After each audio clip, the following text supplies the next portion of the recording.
wa pé a kú ìsinmi lónìí. Olúwa yóò fún ọkàn wa ní ìsinmi àti àlàáfíà. Ẹ káàbọ̀ sínú ìwàásù ti ọjọ́ òní. Nígbà tí ẹ ń gbọ́ ọ̀rọ̀ Ọlọ́run yìí, Olúwa yóò bá ẹ̀mí yín pàdé. Èmi ni àlùfáà àti ọ̀mọ̀wé Bámidélé Ọlásùpọ̀ Oyègòkè, olùṣọ́ àgùntàn ìjọ Mushin Baptist Church, Lagos. Àdúrà mi fún ọ ni wípé àwọn ọdún tí o ti sọnù, àwọn ọdún tí o ti pàdánù, Olúwa yóò mú ìkólọ rẹ padà. Ìwọ ó jẹ ní ọ̀pọ̀lọpọ̀, ìwọ yóò sì yó, torí pé Ọlọ́run yóò fi ìyanu bá ọ lò ní ọdún yìí. Mo súre fún ọ ní orúkọ Olúwa pé ìpọ́njú kò ní dìde lẹ́ẹ̀kejì. Láti òní lọ, Olúwa yóò bá ọ jà ogun ayé rẹ. Ìwọ ó di aṣẹ́gun, wàá sì ju aṣẹ́gun lọ, ní orúkọ ti Bàbá, ní ti Ọmọ àti ní ti Ẹ̀mí Mímọ́. Àmín. Bíbélì tí a ó kà ó wà nínú ìwé Ìfihàn orí kìíní ẹsẹ̀ ìkẹrin. Ìfihàn orí kìíní ẹsẹ̀ ìkẹrin. Jòhánù sí ìjọ méje tí ń bẹ ní Éṣíà, oore ọ̀fẹ́ fún yín àti àlàáfíà láti ọ̀dọ̀ ẹni tí ó ń bẹ, tí ó sì ti wà, tí ó sì ń bọ̀ wá, àti láti ọ̀dọ̀ àwọn ẹ̀mí méje tí ń bẹ níwájú ìtẹ́ rẹ̀. Èyí ni ọ̀rọ̀ Olúwa. Kí Olúwa kó bùkún ọ̀rọ̀ rẹ̀ fún ìgbàlà ọkàn wa. Àmín. Ẹ jẹ́ kí a tẹríba láti gbàdúrà. Olúwa, àkókò tó láti gbọ́ ọ̀rọ̀ rẹ. Wá bá wa sọ̀rọ̀, fún wa ní etígbọ́ àti àyà ìgbàṣe. Gbogbo ọkàn tó ń gbọ́ ọ̀rọ̀ yìí lónìí, lórúkọ Jésù ẹ ó yè, ẹ ó sì di alábùkún fún. Bẹ́ẹ̀ ni yóò rí, ní orúkọ Jésù Kristi Olúwa wa. Àmín. Lónìí mò ń sọ̀rọ̀ lórí ọ̀rọ̀ orí ọ̀fẹ́. Ọ̀rọ̀ orí ọ̀fẹ́. Gbà tí a ń sọ nípa orí ọ̀fẹ́ Ọlọ́run, ó jẹ́ ohun tí a ò ṣiṣẹ́ fún, ó jẹ́ ohun tí kò tọ́ sí wa, ṣùgbọ́n tí Ọlọ́run tó fi fún wa. Orí ọ̀fẹ́ túmọ̀ sí àánú Ọlọ́run, ìrọ̀nú rẹ̀ tí kò lópin lórí ayé wa. Ó ń sọ nípa ẹnu rere Ọlọ́run, ó ń sọ nípa ìrànlọ́wọ́ láti ọ̀dọ̀ Ọlọ́run wa. Ó ní agbára tí Ọlọ́run fi fún wa láti lè máa ṣiṣẹ́ ìránṣẹ́ àti láti gbé ìgbé ayé èyí tí inú Ọlọ́run dùn sí. Ọ̀rọ̀ orí ọ̀fẹ́ ó wá láti ọ̀dọ̀ Ọlọ́run mẹ́ta lọ́kan, Ọlọ́run Bàbá, Ọmọ àti Ẹ̀mí Mímọ́.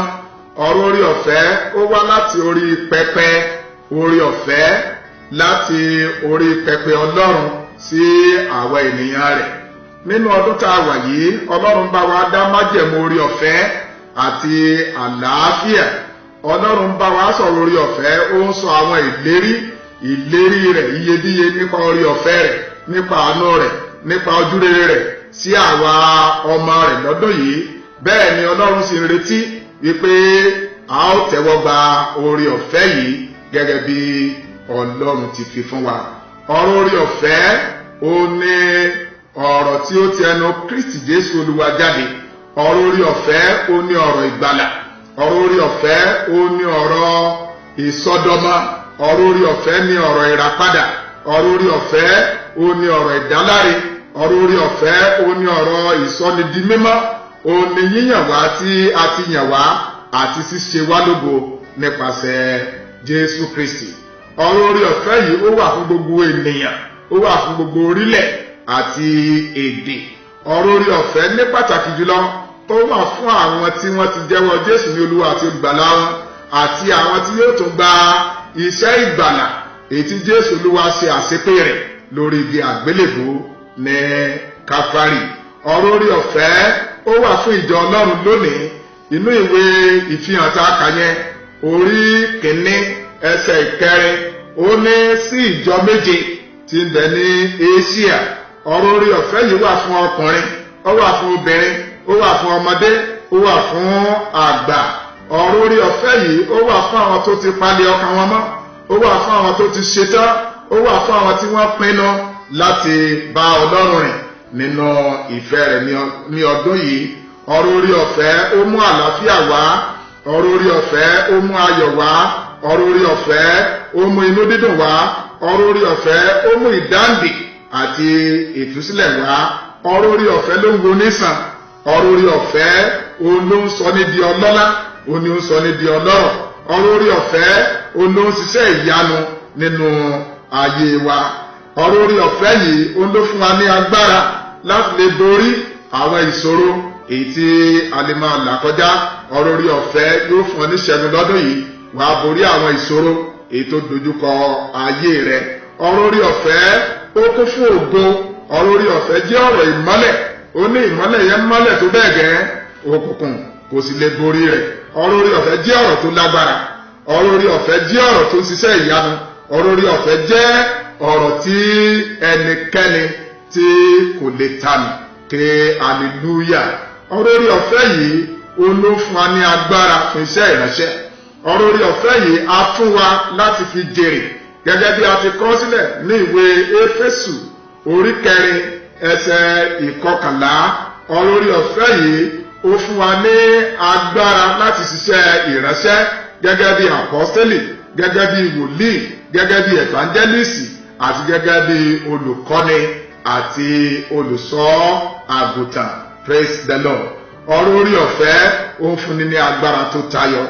ará olùfẹ́ tó ń gbọ́ ọ̀rọ̀ yìí lónìí, nínú ìwé Iṣẹ́ àwọn Àpọ́stélì orí 14 ẹsẹ̀ 3 ó ń sọ fún wa pé kí a fi ara wa jìn fún ọ̀rọ̀ orí ọ̀fẹ́, kí a jọ̀wọ́ ara wa lọ́wọ́ fún ọ̀rọ̀ orí ọ̀fẹ́ èyí tó lè gbé wa ró, èyí tó lè mú wa dàgbà nínú Kristi Jésù, èyí tó lè mú wa ní ìpín láàrin àwọn ẹni tí a ti sọ di mímọ́. nínú Iṣẹ́ àwọn Àpọ́stélì orí 20 ẹsẹ̀ 24 ó sọ fún wa pé ọ̀rọ̀ ìrere orí ọ̀fẹ́ ó jẹ́ ọ̀rọ̀ ti Kristi Jésù èyí tí ó ń fún wa ní ojú rere tí ó sì jẹ́ ẹ̀bùn Ọlọ́run fún wa. nínú ìwé Pétérù kejì orí 3 ẹsẹ̀ 22 a sọ fún wa pé ká máa dàgbà nínú oore ọ̀fẹ́, kí a máa pòǹgbẹ fún wàrà èyí tí ṣe ọ̀rọ̀ Ọlọ́run, kí a farabalẹ̀ láti gbọ́ ọ̀rọ̀ Ọlọ́run, kí a sì gbọ́ràn sí àṣẹ Ọlọ́run. nínú Iṣẹ́ àwọn Àpọ́stélì orí 13 ẹsẹ̀ 43. Iṣẹ́ àwọn Àpọ́stélì orí 13 ẹsẹ̀ 43 ó ní mò ń bẹ̀ yín ará láti máa tẹ̀síwájú nínú oore ọ̀fẹ́ ti Ọlọ́run. a ní láti máa tẹ̀síwájú nínú oore ọ̀fẹ́ tí Ọlọ́run fi fún wa, láti gbọ́ràn, láti tẹ̀síwájú láti gbọ́ràn, láti tẹ̀síwájú láti gbé nínú ìṣọ̀kan, láti gbé nínú ìfẹ́, kí ìfẹ́ ara kó máa tẹ̀síwájú àti láti dáríjì ara wa níbi tí a gbé sí ara wa. mò ń gbàdúrà fún ìwọ olùgbọ́ mi lónìí wípé o ò ní ṣubú kúrò lábẹ́ oore ọ̀fẹ́, ìwọ ò ní ṣubú sínú ẹ̀ṣẹ̀. lórúkọ Jésù ojú rere Ọlọ́run yóò jẹ́ ìpín rẹ. Olúwa yóò fi ọlá àti ọrọ̀ fún ọ nípa oore ọ̀fẹ́ rẹ̀ lọ́dún yìí. agbára oore ọ̀fẹ́ rẹ̀ yóò gbé ọ dúró. láti òní lọ mò ń gbà ọ níyànjú yìí wípé kó jẹ́ kí ọ̀rọ̀ oore ọ̀fẹ́ kó máa ti ẹnu rẹ jáde, ọ̀rọ̀ ìtùnú àti ọ̀rọ̀ ìmúlọ́kànle. má ṣe jẹ́ ẹni tó máa ń jiyàn, má ṣe jẹ́ ẹni tó máa ń dá ẹlòmíràn lẹ́jọ́, má ṣe jẹ́ ẹni tó máa ń wá ẹ̀sùn sí àwọn ẹlòmíràn lọ́rùn. má ṣe pàdánù oore ọ̀fẹ́ tá a fi fún ọ, má ṣe sí oore ọ̀fẹ́ yìí lò. jẹ́ onírẹ̀lẹ̀ nínú oore ọ̀fẹ́ tí Ọlọ́run fi fún ọ, torí pé Ọlọ́run ó kọjú ìjà sí àwọn agbéraga, ó sì fi oore ọ̀fẹ́ fún àwọn onírẹ̀lẹ̀. má ṣe gbọ́ oore ọ̀fẹ́ Ọlọ́run lásán, máa tẹ̀síwájú nínú oore ọ̀fẹ́ yìí láti máa gbé ní àlàáfíà pẹ̀lú ìwà mímọ́ pẹ̀lú gbogbo ènìyàn. gbà tó ń ṣe eléyìí yóò dára fún ọ ní orúkọ ti Bàbá, ní ti Ọmọ àti ní ti Ẹ̀mí mímọ́. àmín. jẹ́ kí a tẹríba láti gbàdúrà. Ọlọ́run a dúpẹ́ fún ọ̀rọ̀ rẹ tó rán sí wa lónìí. Olúwa gba ọpẹ́ wa. mo gbàdúrà fún àwọn olùgbọ́ ọ̀rọ̀ yìí lónìí. gba agbára oore ọ̀fẹ́, gba agbára oore ọ̀fẹ́ láti ṣe rere, agbára oore ọ̀fẹ́ láti ṣẹ́gun, agbára oore ọ̀fẹ́ fún ìbùkún nínú ìrìn àjò ayé rẹ lọ́dún yìí. oore ọ̀fẹ́ Ọlọ́run yóò ṣiṣẹ́ fún ọ, oore ọ̀fẹ́ Ọlọ́run yóò ràn ọ́ lọ́wọ́, oore ọ̀fẹ́ Ọlọ́run yóò fi ọlọ́kàn balẹ̀. gbogbo rere tí ò ń retí lọ́dún yìí yóò tẹ̀ ọ́ lọ́wọ́ nípa agbára oore ọ̀fẹ́ rẹ̀. bẹ́ẹ̀ ni yóò rí. ògo ni forúkọ Olúwa, ní orúkọ Jésù Kristi Olúwa wa. àmín.